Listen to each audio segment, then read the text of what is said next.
দুপুর বন্ধুরা। তো দেখো আমি বক ফুলের বড়া করব। এতে বেসন নিয়ে নিচ্ছি, চামচের মতো বেসন নিয়ে নিলাম, চামচের মতো কর্নফ্লাওয়ার নিয়ে নিলাম, ঠিক আছে। হাফ চামচের মতো হলুদ দিয়ে দিলাম হাফ চামচ মতো লবণ দিয়ে দিলাম, একটু জল দিয়ে গুলিয়ে নিব উপকরণটা, একটু গুলিয়ে নিচ্ছি। কয়েকটা কালো জিরে দিয়ে দিচ্ছি। উপকরণটা মেশানো হয়ে গেছে আমার। কড়াইয়ে তেল দিয়ে দিচ্ছি, একটা একটা করে ফুল নিয়ে বড়াগুলা করে নিব। তো বেসনের মধ্যে আমি ডুবিয়ে নিচ্ছি ফুলটা, একটা একটা করে দিয়ে দিব।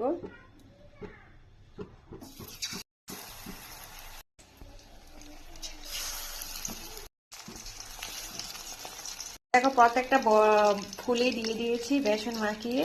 এগুলা থাকবে রাতে, যখন তখন করে নিতে হয়, সাথে সাথে না খেলে এগুলো একদম তেনা তেনা। উল্টিয়ে দিয়েছি। দেখো বন্ধুরা কত সুন্দর মুচমুচে মজাদার বড়া হয়ে গেছে। ওয়াও।